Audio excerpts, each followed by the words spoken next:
Hola, ¿qué tal? Hola, buenos días.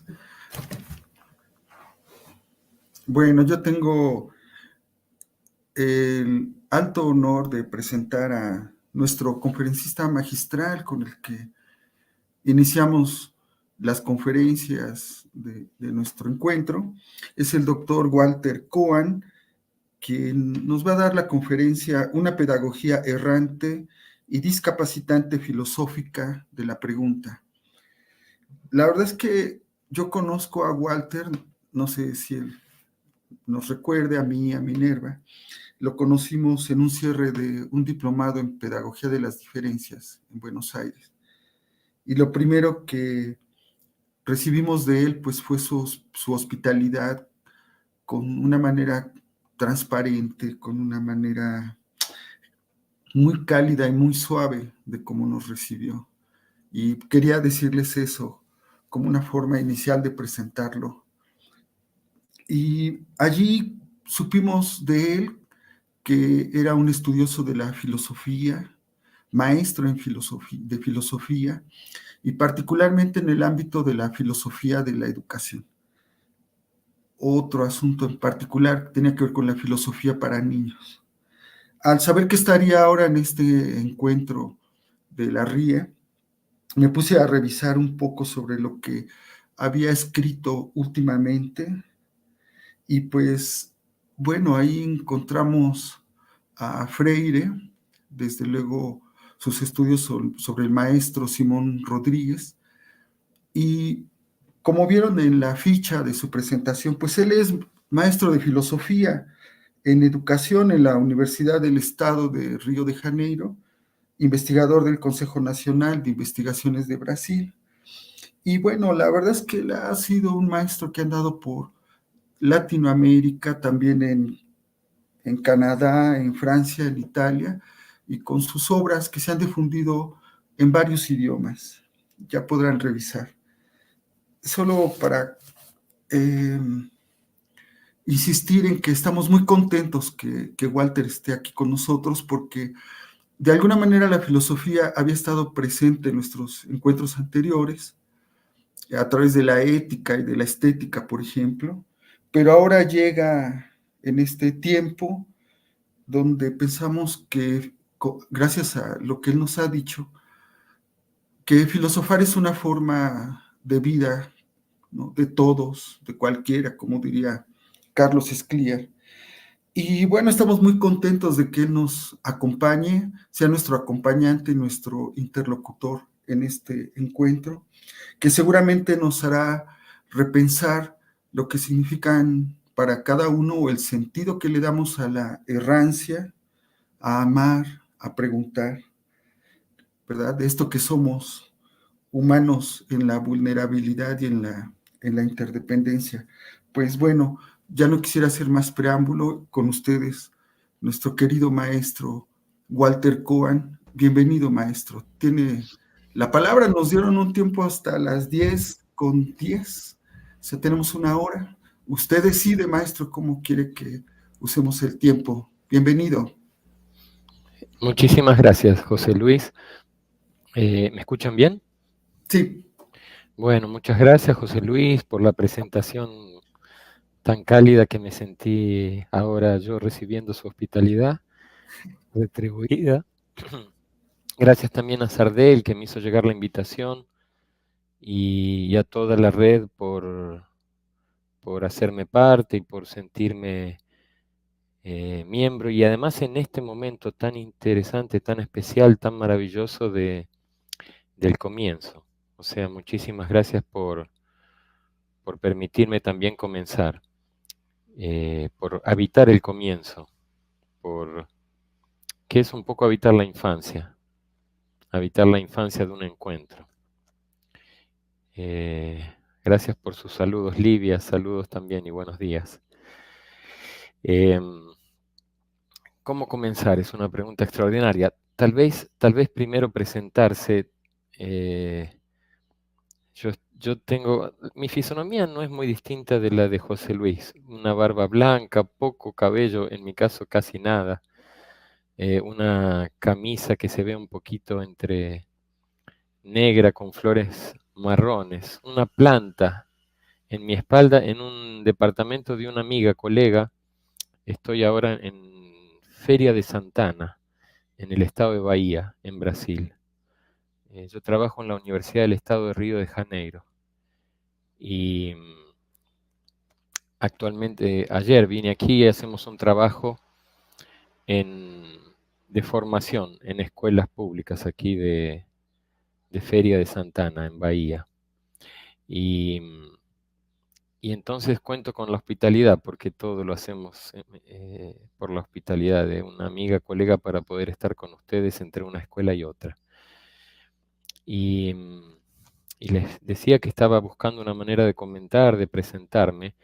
Tengo una presentación que, que no suelo tener, no suelo hacer presentaciones, pero en parte como es mi primera presencia en la red, pensé que tal vez, dado el poco tiempo también y el carácter de la presentación, digamos, virtual, pensé entonces que podía ser interesante mostrarles.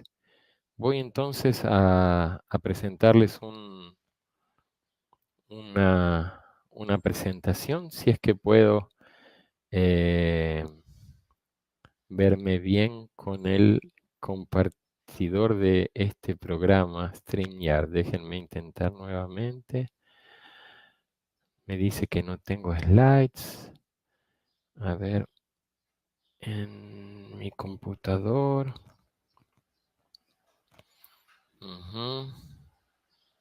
Ok. Ahora lo estoy buscando. Imagino que ya debe estar por aparecer.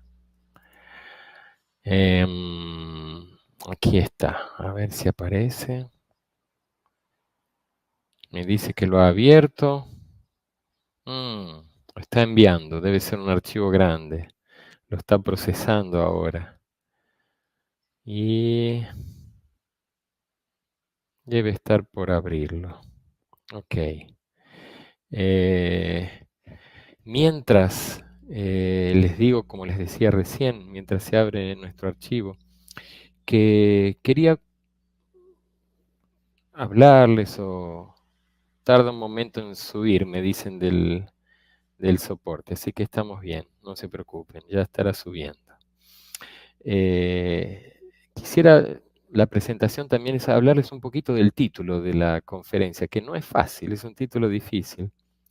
De hecho, José Luis no la tuvo fácil y no es fácil. Entonces, creo que ya se cargó, ya está. Entonces podemos mostrar. La primera lo muestro yo de aquí o ustedes lo muestran. A ver, a presentar. Presentar, esto está en portugués también. Ah, ahora sí, ahí está.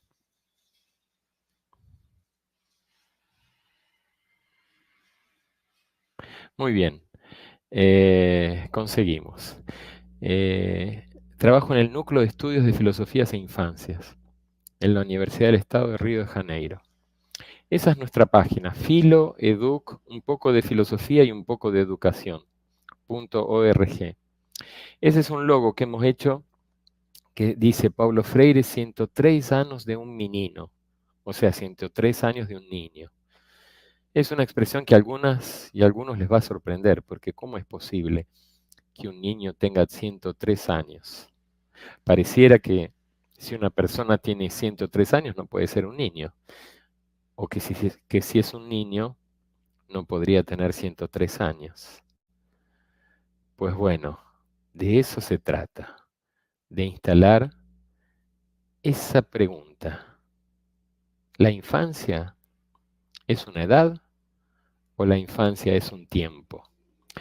Paulo Freire nos ayuda mucho a pensar esa pregunta, extraordinario pensador. Basta recordar que con 67 años, en Italia, entre tantos premios, recibió uno que fue el de Bambino Permanente. 67 años. Paulo Freire no tenía hace muchos años edad de niño y sin embargo recibió ese premio, Niño Permanente. parece que la infancia no es solo una edad, sino sobre todo un tiempo. Y ese es el tiempo que nos inspira Paulo Freire, el de una infancia sin edad. O como dice el poeta mozambicano Mia Couto, la infancia es cuando no es demasiado tarde. La infancia no es una edad, es cuando no es demasiado tarde. Y vaya si Paulo Freire habitaba la infancia, sobre todo con las personas que habían escuchado mucho tiempo que ya era tarde para ellas. Vaya si esas personas precisaban de infancia. Y Paulo Freire pensaba que precisamos de infancia a todas las edades, aún a los 103 años, porque la infancia no es, sobre todo, algo que educamos, sino más bien algo que nos educa, algo que necesitamos cuidar dentro de nosotros y nosotras para educar a las personas de cualquier edad. Bueno, voy a seguir un poquito, porque como dijo José Luis, no tenemos tanto tiempo y si no me quedaría yo toda la presentación en esta primera. Consigo pasar, consigo por suerte, sí, está pasando.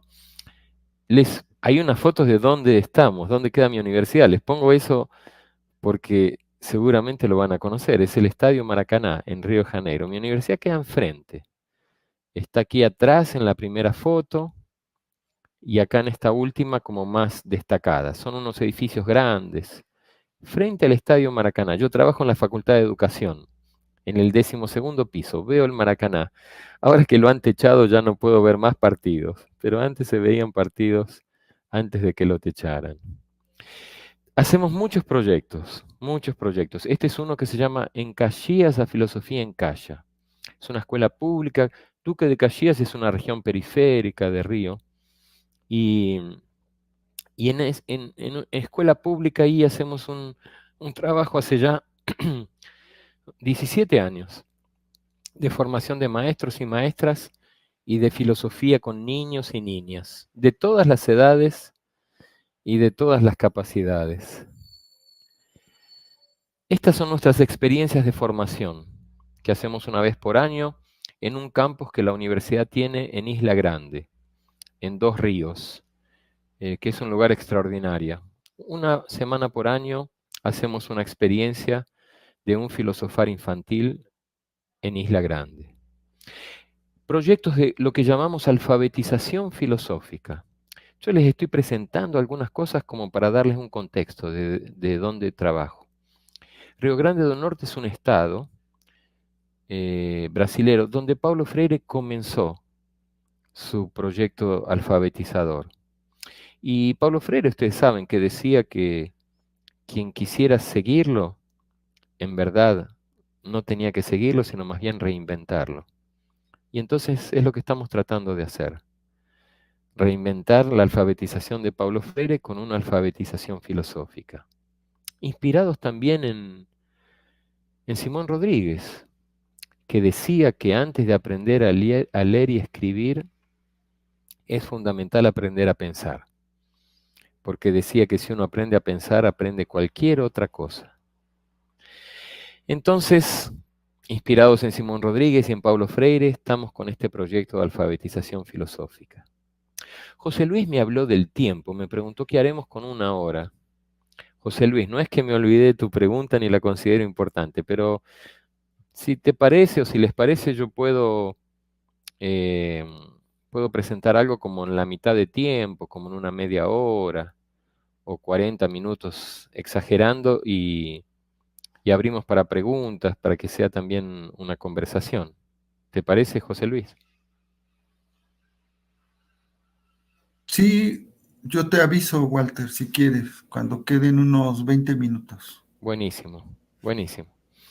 Y entonces el, proyecto, y aquí el, el tema, el título de nuestra charla de hoy, que es un título bien difícil de leer, eh, una pedagogía errante y discapazmente filosófica de la pregunta. Lo conversamos con Yardel. Creo que yo le había propuesto incluso inicialmente el tema anticapazmente.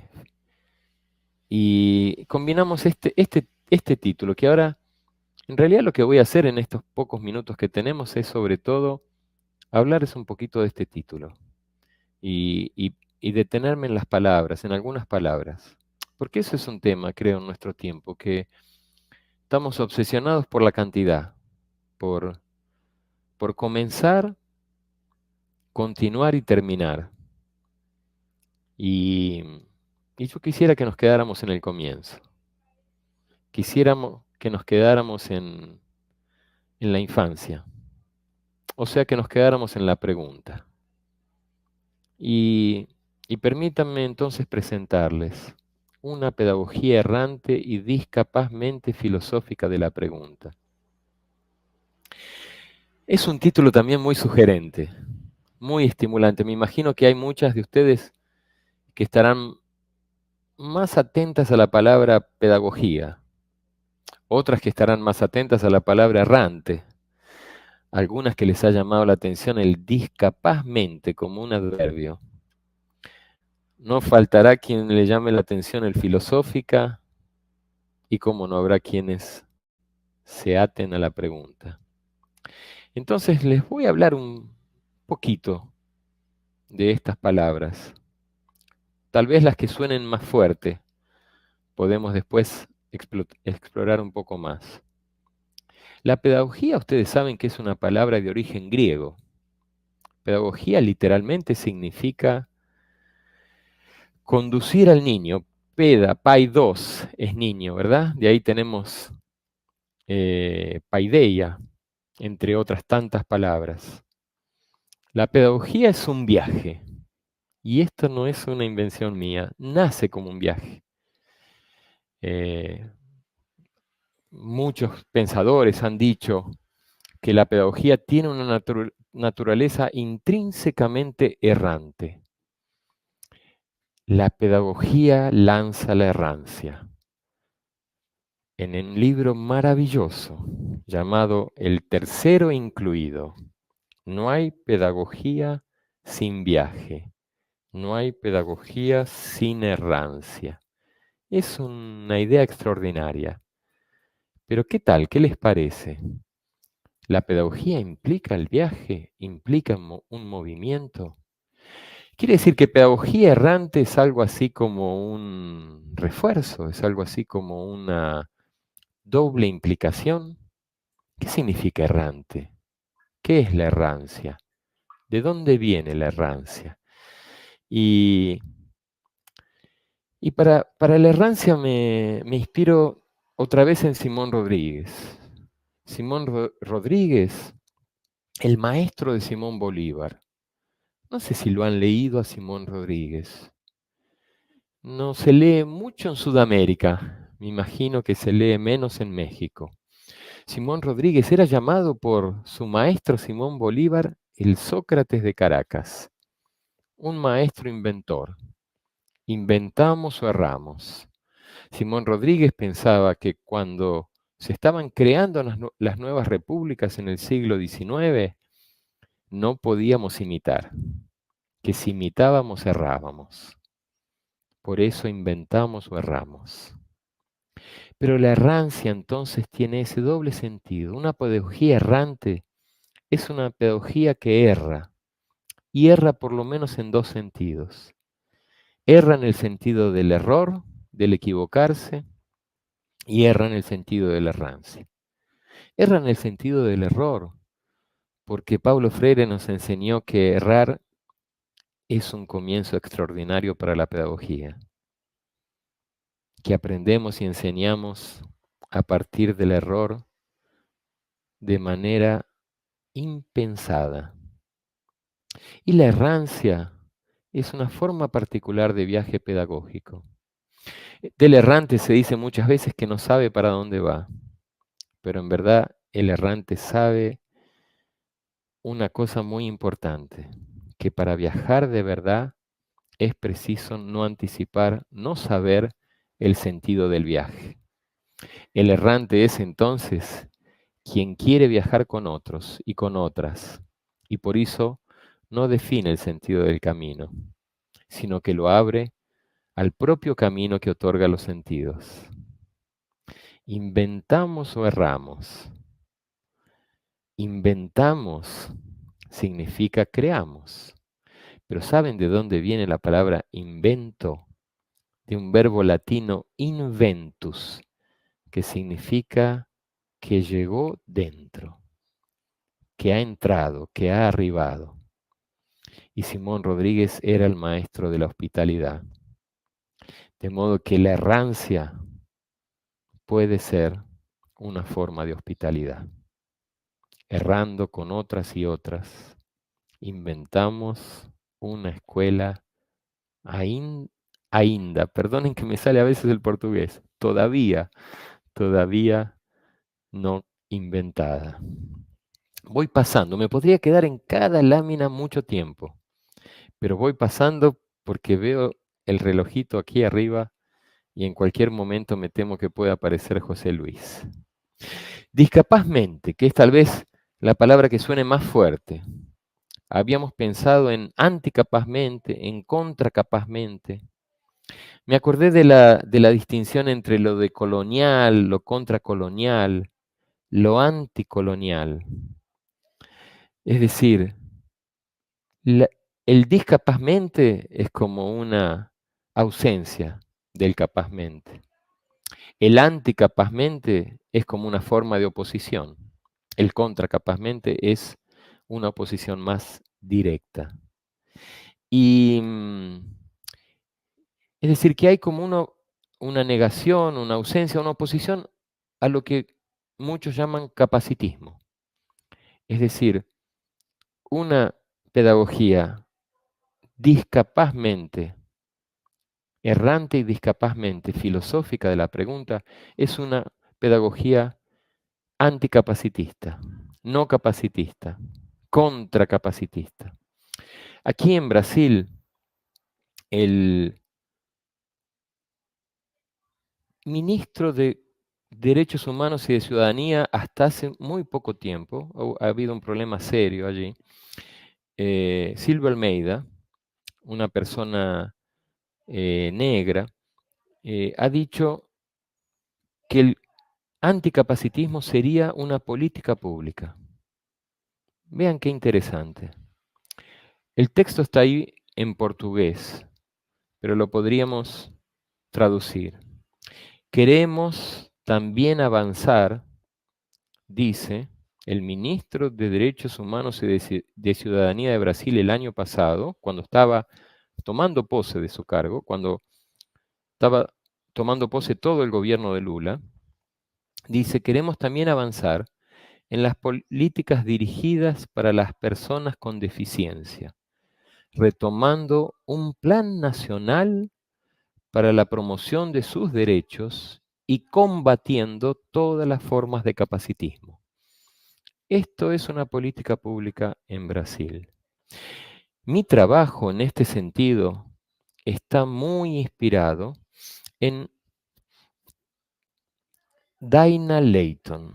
Daina Leighton es una educadora extraordinaria que yo he dirigido en su tesis de maestría que defendió el año pasado con el título de Educación y Accesibilidad, la politicidad y la poeticidad de una educación de educadores con deficiencia en espacios culturales. Daina define el capacitismo en su tesis como el conjunto de estigmas y preconceptos contra las personas con deficiencia. El término se disemina en Brasil en 2011, a partir del trabajo de las antropólogas con deficiencia, Adriana Díaz y Anaí Guedes de Melo, y designa la opresión sistemática sufrida por las personas con deficiencia que tiene por base el ideal de la corponormatividad. Entonces, discapacitivamente significa anticapacitista, significa una lucha contra esa opresión sistemática que sufren las personas con deficiencia. Y que en este segundo texto aquí, un texto del consultor autista Alejandro Mapuranga y el asesor en accesibilidad y artista DEF, João Paulo Lima, que trabajaron en un plan nacional, plan estatal de accesibilidad cultural, notan muy bien que el capacitismo se relaciona a muchas otras categorías de la opresión, de manera interseccional, como el machismo, el racismo, la LGBT-fobia, el clasismo, podríamos decir el adultismo. Es decir, en verdad, por la característica del evento, colocamos esa forma específica de opresión. Es decir, que una pedagogía errante y discapazmente filosófica de la pregunta es una pedagogía que afirma una errancia que se opone a la opresión del capacitismo. Y precisamos decir algo del filosófica. ¿Qué significa filosófica? Porque también el filosófica es una palabra tan usada, tan maltratada, yo diría, tan poco cuidada, que hay que decir algunas palabras del filosófica, que es un adjetivo, no como la filosofía, que es un sustantivo. Es decir, que la filosofía aquí no está como una sustancia, sino está como una forma de acompañar a la pedagogía, como una compañera. La filosofía como una compañera con esos dos modos, con el modo de la errancia y con el modo del anticapacitismo.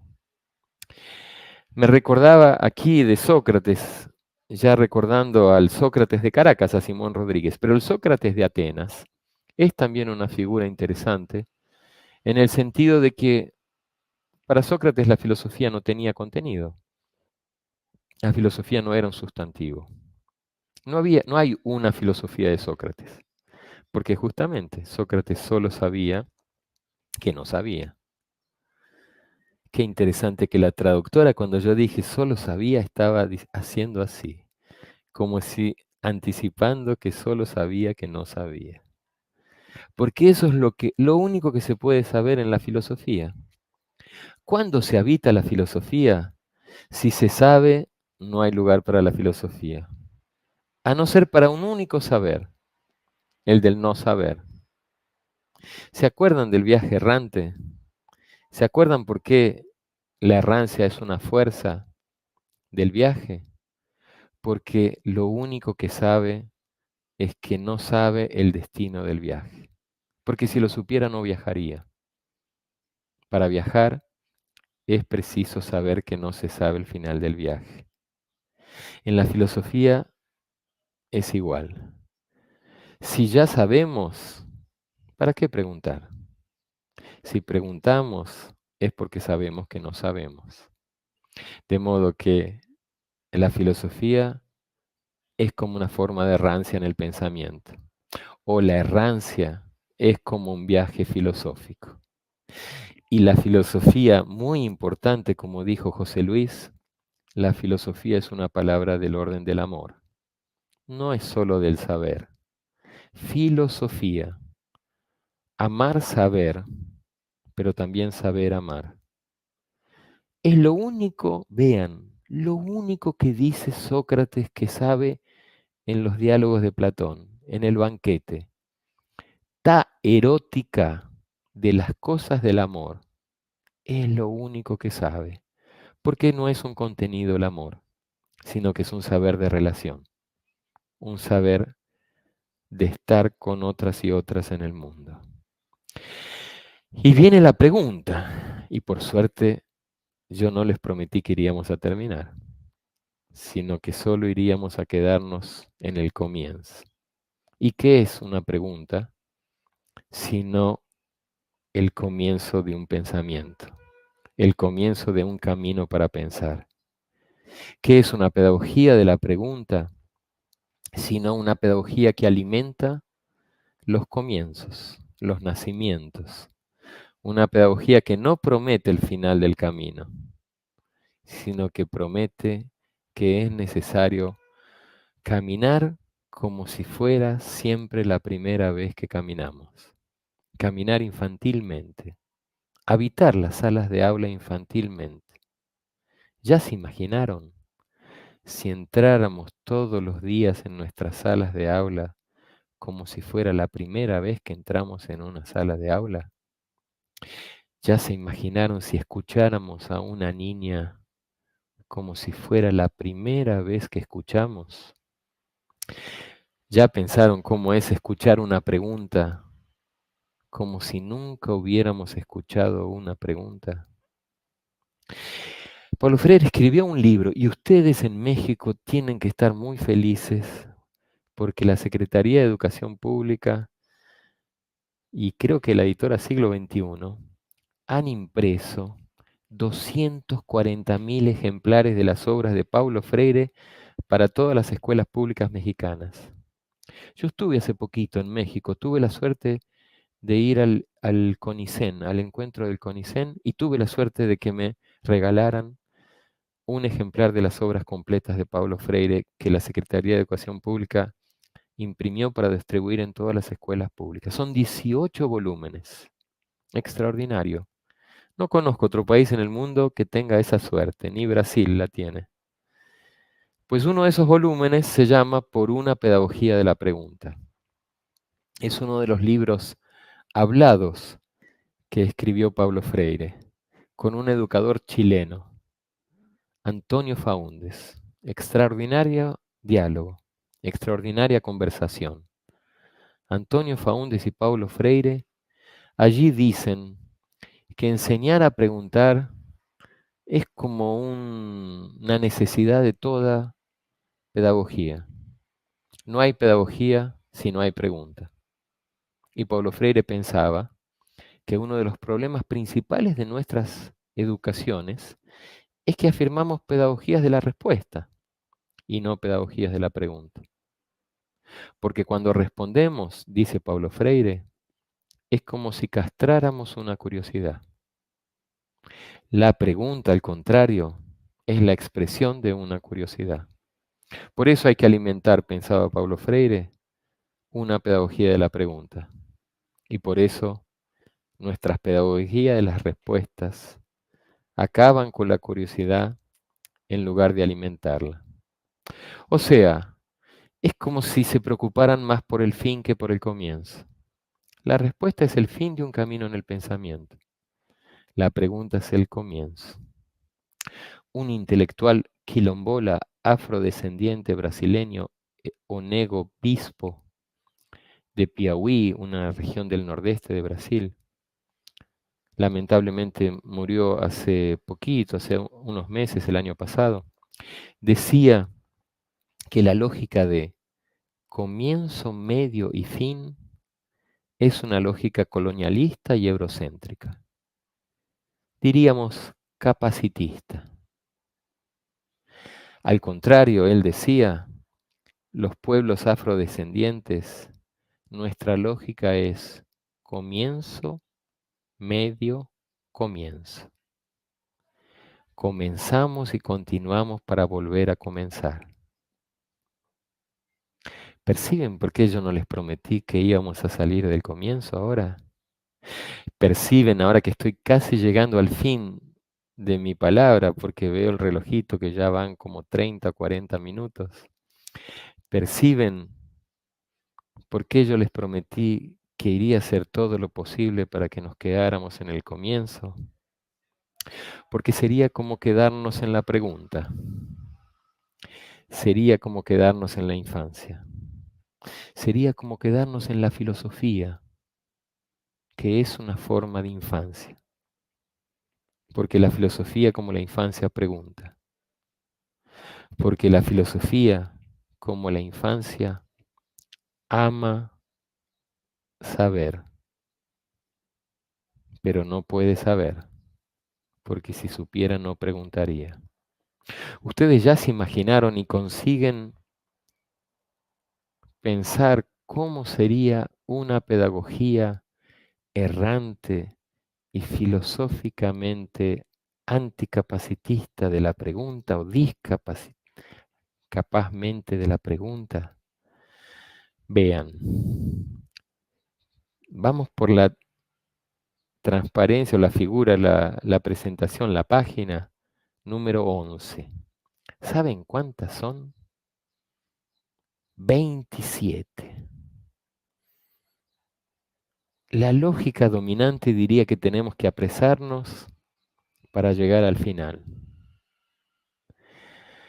Aquí estamos en el tiempo de infancia y pensamos que nunca es tarde para comenzar. Vamos entonces a volver a comenzar. Vamos a hacer de nuevo la primera transparencia. Paulo Freire, 103 años de un niño y una escuela, Escuela Nefi, que es nuestro grupo. ¿Saben lo que significa la palabra escuela? ¿Saben la etimología de la palabra escuela? Escuela viene de un término griego llamado esjolé. ¿Y saben lo que significa esjolé? Tiempo libre, tiempo de infancia, tiempo improductivo, tiempo de puro comienzo, tiempo de preguntas, tiempo sin final, tiempo de preguntar, de pensar, de soñar y de amar. Espero, y con eso quiero terminar, que ustedes me sientan y se sientan comenzando. Me sientan y se sientan preguntando, amando, soñando, como Paulo Freire, como un niño o una niña de 100 años, como una pedagogía errante y discapazmente filosófica de la pregunta, que espero en este final que se encuentre para nosotros en el comienzo. Muchísimas gracias y quedo atento a sus preguntas con la que espero comencemos. ¿Será entonces que estamos ahora comenzando? ¿Y dónde estábamos antes? Todo esto que yo he dicho, ¿ha sido una preparación para comenzar a preguntar ahora? ¿Y dónde estábamos si no habíamos comenzado? ¿Cuál es el tiempo que está antes del comienzo? ¿Qué hay antes del comienzo? ¿Quieren preguntar conmigo?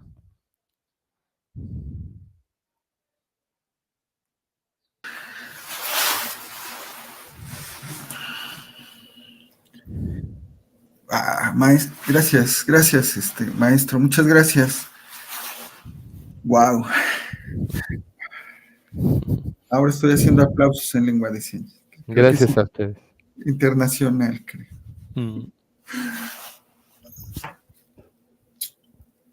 Es esta propuesta de seguir en el principio, Walter,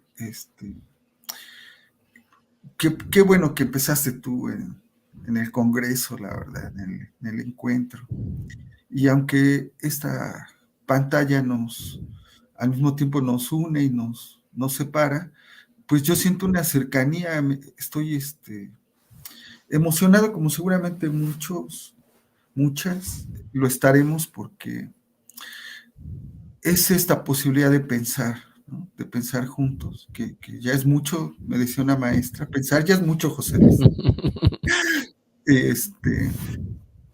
Y bueno, con las cosas que nos siguen dando vueltas en la cabeza de tantas cosas que nos dijiste, estoy en espera que me envíen por aquí preguntas que hay de nuestros participantes. En lo que me van llegando, bueno, primero, gracias por darnos el dato de esta colección del siglo XXI en México para la educación pública que hay que seguir defendiendo. Y yo reconozco en ti esta vocación ética, desde luego, pero también una postura política. Porque atrás de todo esto, de esta forma de pensar, de cuestionar lo dado, esta tendencia neocolonial en la que nos vemos imbuidos, pues es una postura política que yo te he escuchado. Ahora hay cambios en Brasil, qué bueno. Esperemos también. Nosotros estamos muy contentos, muchos, yo creo la mayoría, por tener un gobierno de izquierda. Ya hay aquí algunas preguntas, doctor, de Silvia Laura.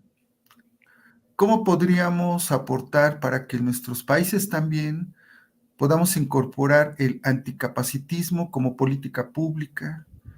¿Qué espacios y tejidos serían necesarios? Es de Buenísimo. alguien más que Silvia nos va a estar pasando, ya entendí. Silvia no sé exactamente quién la hizo. Lelia, ok. Y Silvia nos Buenísimo. va a hacer el puente. Adelante, doctor. Buenísimo, José Luis. Buenísimo. Gracias, Silvia. Gracias, Lelia. Buenísimo. Sí, también me llamó la atención que tú has dicho, qué bueno que has estado en el principio. Y es bonito, y es otra palabra, ¿verdad? Porque yo hablé de comienzo. Y, y qué bueno, ¿verdad? Porque hay comienzo, hay principio, hay inicio. También otra palabra. ¿Qué decimos diferente cuando decimos inicio, comienzo, principio? Es bien bonito para pensar. Lo quería solo comentar para no dejar pasar la oportunidad de algo como nos invitas a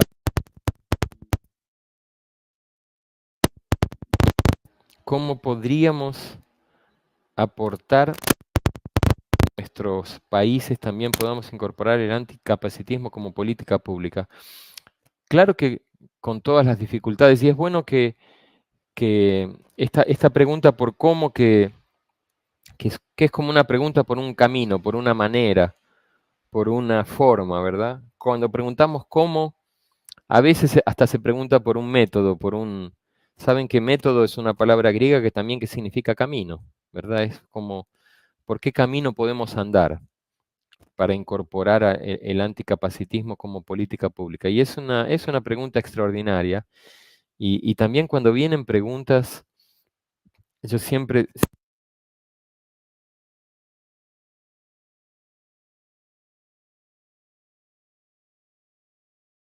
Algo pasó, Walter. Perdimos el audio. No. ¿No se escucha? No.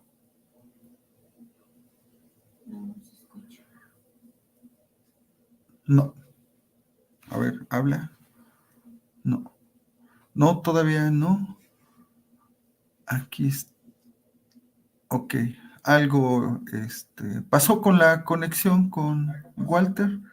Vamos a esperar tantito que se conecte. Y ustedes pueden hacer sus preguntas desde YouTube, desde Face, y aquí nos van apareciendo también. Ya vimos que vienen por aquí. Muchas gracias. Entonces, estamos, ¿no? En espera que Walter pueda volverse a conectar. Creo que en eso está. ¿Ahora me escuchan? Y ya regresaste. Ah, buenísimo, qué bueno. Disculpen.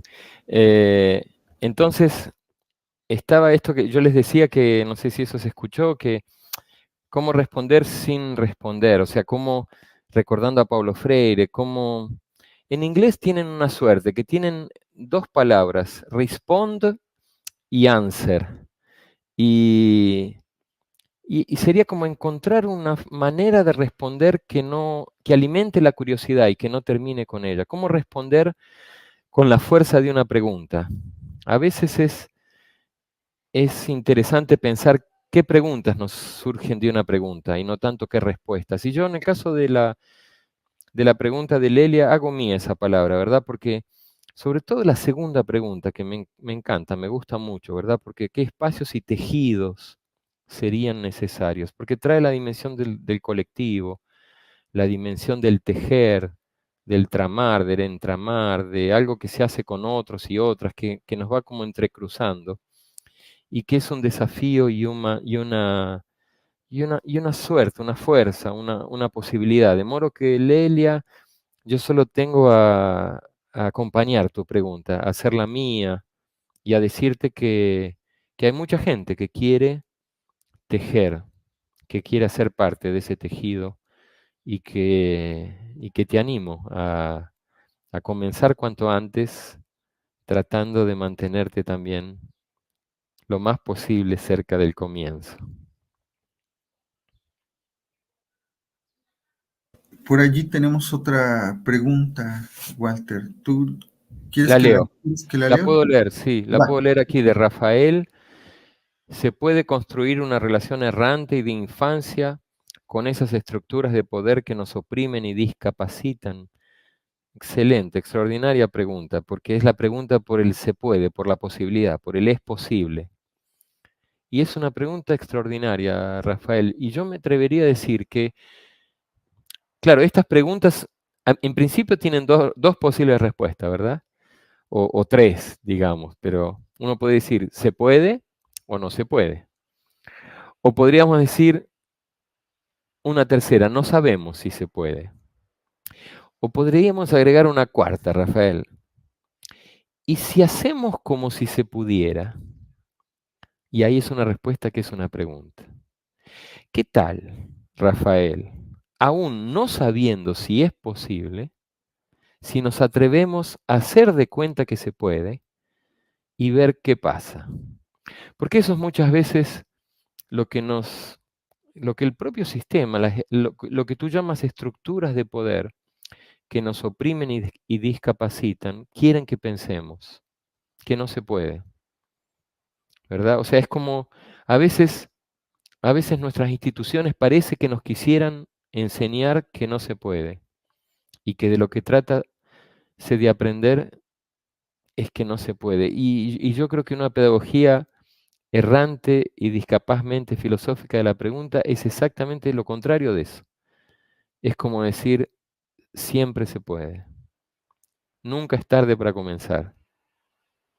Siempre es importante hacer de cuenta que es posible. Porque incluso si no se pudiera, ¿quién sabe lo que se puede a partir de pensar que es posible? Es como el sueño, como la utopía, como el esperanzar. Paulo Freire hizo del esperanzar un verbo, de la esperanza al sustantivo un infinitivo, esperanzar.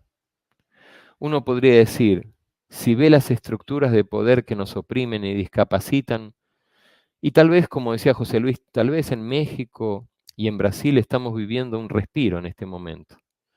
Pero, por ejemplo, en Argentina se vive un momento muy difícil. En muchos países de América Latina se viven momentos muy difíciles. Y es tal vez en estos momentos en que es más importante que nunca afirmar que es posible. No dejar de soñar, no dejar de esperanzar. Entonces tu pregunta es casi como una invitación. ¿Qué tal si nos animamos a construir una relación errante e infantil? Aunque parezca imposible, ¿no es acaso el comienzo de lo posible una negación de lo que nos quieren hacer creer como que no se puede?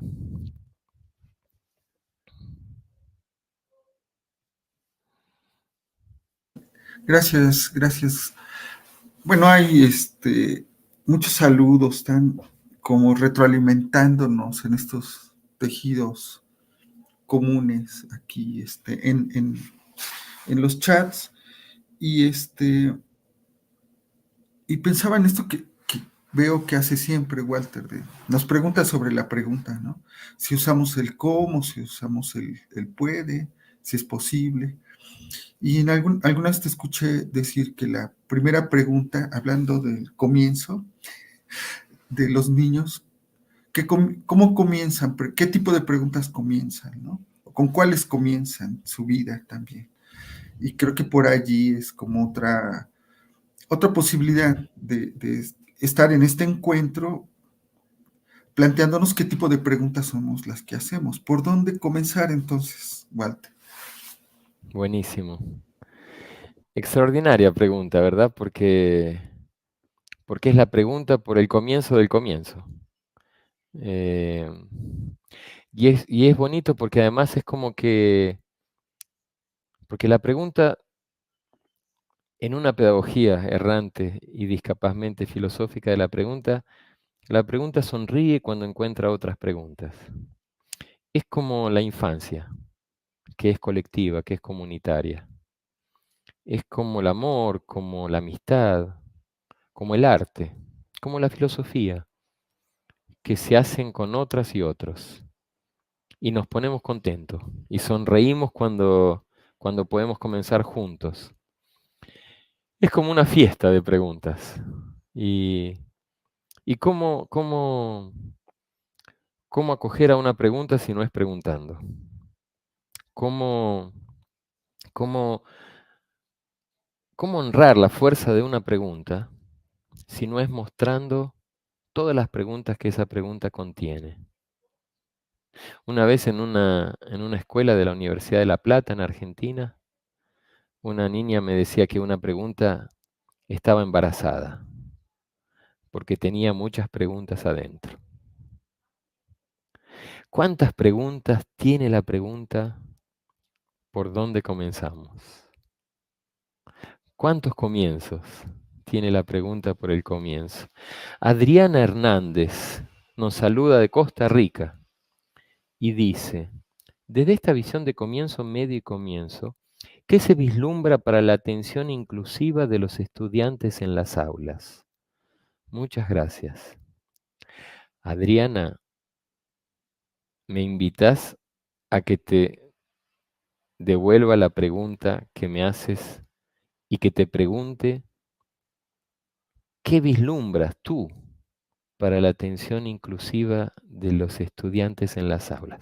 Yo les prometo que hago mucho esfuerzo para no responder ninguna pregunta, porque es un tema también difícil, extraordinario, porque vean, ¿qué dice de nosotros? ¿La forma o el contenido? ¿Con qué enseñamos? ¿Con lo que decimos o con cómo lo decimos? ¿Con lo que pensamos o con lo que hacemos? Por ejemplo, una maestra que dice que escuchar es muy importante, pero que escucha poco las preguntas de sus estudiantes. ¿Qué enseña? ¿Qué aprendemos cuando aprendemos y qué enseñamos cuando enseñamos? Una pedagogía errante y discapazmente filosófica de la pregunta está muy atenta a la coherencia entre lo que dice y cómo lo dice, al contenido y la forma, a la teoría y la práctica. Por eso si dice que es muy importante estar en el comienzo, y vos, Adriana, me has dicho, dentro de esa visión de comienzo, medio y comienzo, y me propones una pregunta, o sea, un comienzo, te tengo que dar otra pregunta, porque me tengo que mantener en el comienzo. Si no, iría para el final. Entonces, te devuelvo tu pregunta y te hago otras preguntas, porque tu pregunta es una pregunta embarazada, tiene muchas preguntas adentro. Te pregunto, ¿qué vislumbras vos o tú para esa atención inclusiva de estudiantes en las aulas? Pero también te pregunto, ¿qué es la atención inclusiva de estudiantes en las aulas? Es una atención, ¿por qué inclusiva? ¿Qué tiene la atención inclusiva que no tendrían otras formas de atención? ¿Por qué inclusiva y no simplemente atención? Y estudiantes en las aulas. ¿Y fuera de las aulas? ¿Qué se vislumbra fuera de las aulas? ¿Qué vislumbra fuera de las aulas? Bueno, podría seguir preguntando, pero Ya te va a caer la espada de Cronos, o qué era lo que es. Porque, como dirías tú, nos gusta más el tiempo del ayón y seguir siendo felices en esto que nunca termine. Pero ya me están también mandando mensajitos de que ya vayamos cerrando, Walter.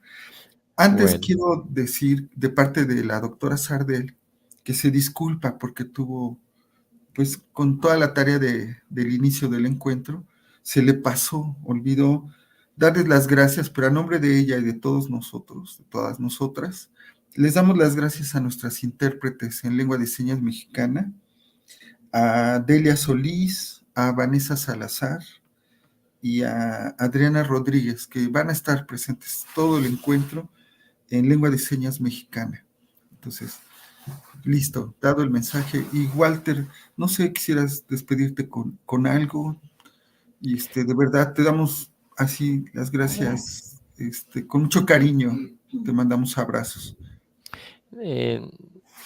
Despedirse es una forma de final y despedirse agradeciendo es una forma de hacer de ese final un comienzo.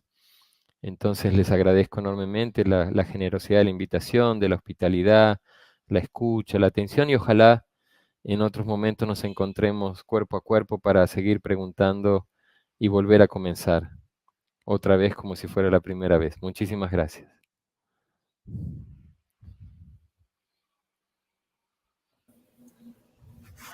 Bueno, gracias a todos, a todas. Por aquí va a aparecer, tengo entendido, un reconocimiento que te haremos llegar, Walter, por darnos este maravilloso inicio del encuentro. Creo que ahora tenemos ya quien se va a hacer cargo de Me lo que despido sigue. entonces. Hasta luego, muchas Hasta gracias. pronto. A ustedes. Hasta pronto. Entonces,